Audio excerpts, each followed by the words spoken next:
Hello दोस्तों, मैं आपका विपिन। तो आज की वीडियो हम शुरू करते हैं और इसमें हम छोटी छोटी बेसिक चीज़ों को हम स्टार्टिंग से स्टार्ट करेंगे। तो आपको कुछ चीज़ें काफ़ी अच्छे से समझ में आने वाली हैं। ठीक है दोस्तों, पहले तो आप ये ब्लॉग देख सकते हो जिस ब्लॉग पे हम लोग काम कर रहे हैं, और इसके बारे में छोटे छोटे मटेरियल्स जो आप ब्लॉग जिस पर मैं प्रेजेंट टाइम में चल रहा हूँ, ये इसको हम कहीं बाहर बनाते हैं, असेंबली करते हैं। उसके बाद यहाँ पर ला करके इसको हम आपस में जॉइंट कर करके एक बड़ा ब्लॉक के रूप में इसको रेडी करते हैं। ठीक है, जैसा कि आप देख पा रहे हो, ये जो नीचे वाला है ये एक सेपरेट पार्ट था। यहाँ पे वेल्डिंग जॉइंट आएगा, देखो। और अच्छा, मैं आपको यहाँ पे ये भी दिखाना चाहता हूँ कि आप जब यहाँ पे जॉइंट होता है तो आप देख पा रहे होगे, मैं थोड़ा करीब से दिखा रहा हूँ आपको। इस तरह से रहता है, इसमें वेबल होता है। इस वाले प्लेट में भी वेबल रहेगा, इस वाले प्लेट में भी वेबल रहेगा, और बीच में थोड़ा सा गैप दिया जाता है। ये गैप बहुत कम है एक्चुअली, जो डिस्टेंस के हिसाब से गैप दिया गया था। तो अभी क्या करना होगा, इसको यहाँ पे हम इसको ग्राइंडिंग करके थोड़ा सा गैप को और बड़ा करेंगे। ठीक है दोस्तों, जब हम गैप को बड़ा करेंगे तो उसके बाद वेल्डिंग जो है प्रॉपर हो पाएगा। एटलीस्ट 6 to 8 mm तक गैप होना चाहिए, मिनिमम 6 to 8 mm। उससे आप थोड़ा ज़्यादा भी 10 भी रहेगा तो भी चलेगा, लेकिन कम गैप रहेगा। अच्छा, गैप क्यों कम करते हैं? गैप कम रहेगा तो पेनिट्रेशन होता है जो वेल्डिंग का, वो पेनिट्रेशन प्रॉपर हो नहीं पाएगा, तो वेल्डिंग में मजबूती नहीं आएगी। कभी भी आप जब वेल्डिंग करते हो तो नीचे आप सिरामिक लगाते हो। ठीक है, सिरामिक लगा करके जब आप वेल्डिंग करते हो तो पूरा वेल्डिंग उस सिरामिक पे भरता है, फिर उसके बाद अच्छे से वेल्डिंग होती है। मैं आपको दिखाना चाहता हूँ एग्जांपल। देखो आप, यहाँ पे वेल्डिंग जॉइंट हुआ है। ठीक है, यहाँ पे वेल्डिंग जॉइंट किया गया था और यहाँ पे लगा था सिरामिक। इधर पीछे की तरफ सिरामिक लगा था, इधर सामने से वेल्डिंग की गई थी।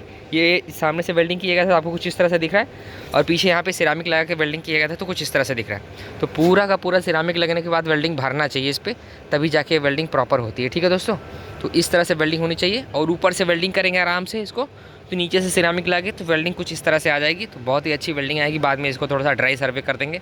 ड्राई सर्वे का मतलब होता है हल्का सा ग्राइंडिंग कर करके इसमें जितने भी छोटे छोटे पिन्स हैं और भी जो इसमें डस्ट वगैरह जो है अच्छे से उसको ग्राइंडर से निकालते हैं, उसी को ड्राई सर्वे बोलते हैं। ठीक है दोस्तों, तो वो ड्राई सर्वे कर देते हैं। अब उसके बाद जो मैं मेन चीज़ दिखाना चाहता था आपको, ये जो है हमारा जो ये लग रहा है फ्रेम। ठीक है दोस्तों, इस फ्रेम को लगाने का प्रोसेस कैसा है? पहली बात तो ये जो फ्रेम इतना बड़ा आप सामने देख पा रहे हो, ये फ्रेम कोई एक सिंगल पार्ट नहीं है। ठीक है, ये 3 पार्ट में आया हुआ। पहला पार्ट इधर साइड में है, दूसरा पार्ट ये सेंटर में है, और तीसरा पार्ट इधर साइड में है। तो एक एक करके आते हैं ब्लॉक हमारे जो फ्रेम्स हैं, तो एक एक करके आएंगे। पहले हमने सेंटर वाला डाल दिया, फिर उसके बाद साइड वाला डाल दिया, जॉइंट मैच करा दिया। आप ये देख पा रहे हो कि हमने यहाँ पे लीवर ब्लॉक लगाया हुआ है, ये मेरा ही लीवर ब्लॉक है, और इधर भी आप देख पा रहे हो लीवर ब्लॉक से इसको हमने होल्ड किया हुआ है। अब इसके बाद हम इसका जॉइंट मैच करा देते हैं। मैं आपको दिखाना चाहता हूँ एग्जांपल से भी आपको समझ में आ जाएगा। जैसे हमने पहले सेंटर वाला लगा दिया ना, सेंटर वाला लगाने के लिए हमने क्या किया हुआ है, आपको एक लाइन आएगी। ठीक है, जो लाइन आपको CNC से मिल के आएगी, CNC से करके लाइन आएगी। अगर आप देखना चाहोगे तो मैं आपको दिखाता हूँ, थोड़ा सा भी आपको क्लियर दिखेगा। आप देख पा रहे हो यहाँ पे एक लाइन है। ठीक है, ब्लैक कलर की लाइन जो गई है, कंटिन्यू लाइन गई है, ये पूरा यहाँ से लेकर के लास्ट तक जाती है। ठीक है, तो हम क्या करते हैं, इसमें थोड़ा वाइटनर होता है हमारे पास, वही वाइटनर जो हम अपने स्कूलों में यूज़ करते थे जब भी हम कुछ गलत लिख देते थे। तो उससे हम क्या करते हैं, एक हल्का हल्का ड्रॉप मार देते हैं।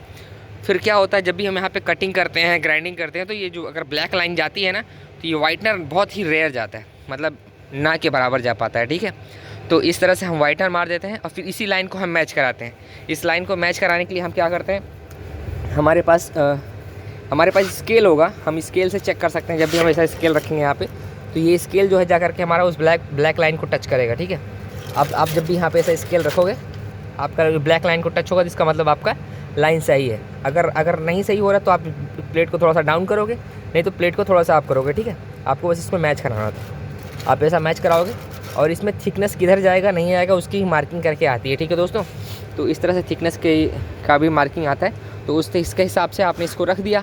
अब मेन मैटर क्या होता है यहाँ पे, अगर आप नए हो तो आपको फिटिंग करनी, तो आपको थोड़ा सा डाउट होगा कि इसकी डिग्री कितनी है।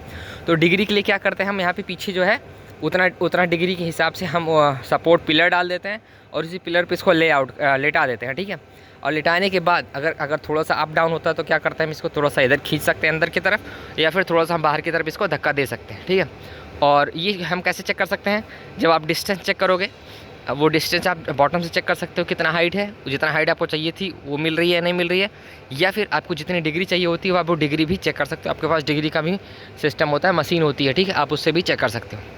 तो आपने वो चेक कर लिया। अब उसके बाद आपका और नेक्स्ट प्रोसेस क्या होता है, अलग अलग जगह पे ब्रैकेट्स लगाने होते हैं, क्योंकि बिना ब्रैकेट्स के हमारा जो प्लेट है वो रुकने वाला नहीं है। ठीक है, तो हम क्या करते हैं, देखो आप जैसे आप देख पा रहे हो ये ब्रैकेट है, इस ब्रैकेट को मैंने यहाँ पे खोज करके रख दिया होता ड्राइंग के हिसाब से।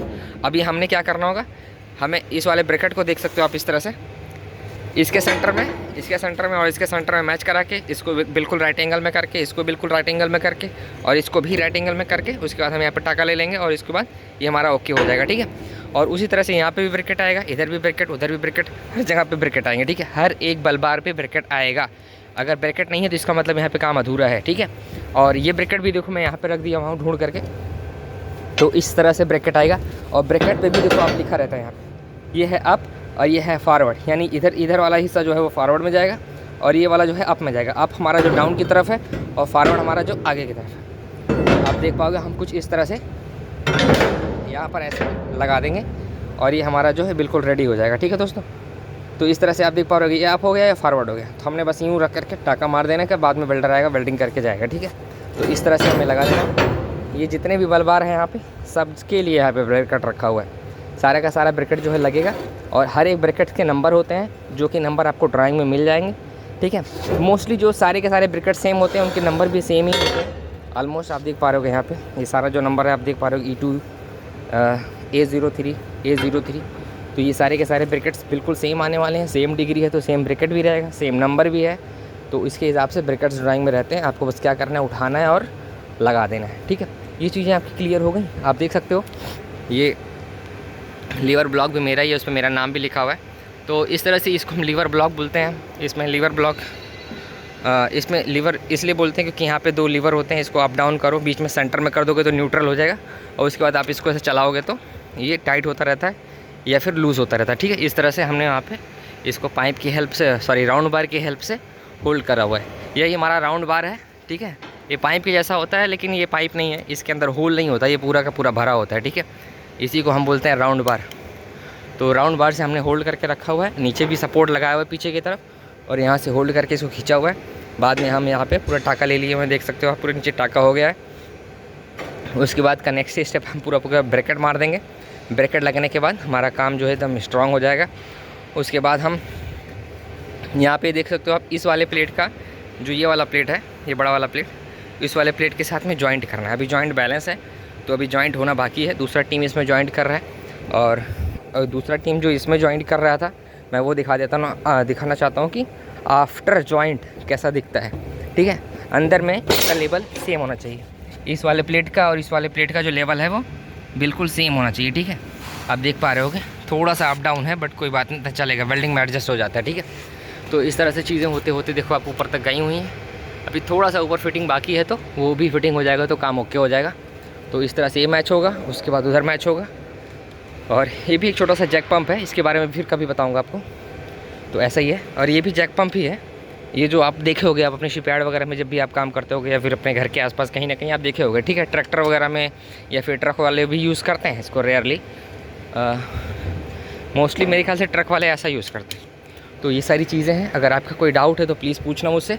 और इस लीवर ब्लॉक की जो कैपेसिटी 1.6 टन है, आप देख सकते हो यहाँ पे लिखा हुआ है। उससे ज़्यादा का अगर आप लोड दोगे तो ब्रेक हो जाएगा, ये फेल हो जाएगा, क्योंकि हर एक चीज़ की अपनी लिमिट होती है, उस लिमिट के अकॉर्डिंग ही उस पर वेट देना होता है। ठीक है दोस्तों, तो आई होप कि आपको काफ़ी चीज़ समझ में आई होंगी। ऐसा ही है दोस्तों, अगर आप मेरे वीडियो के साथ बने रहोगे तो कुछ ना कुछ तो आपको सीखने को ज़रूर मिलेगा। तो वीडियो अच्छी लगी तो प्लीज़ लाइक करें। मिलते हैं नेक्स्ट वीडियो में। जय हिंद दोस्तों।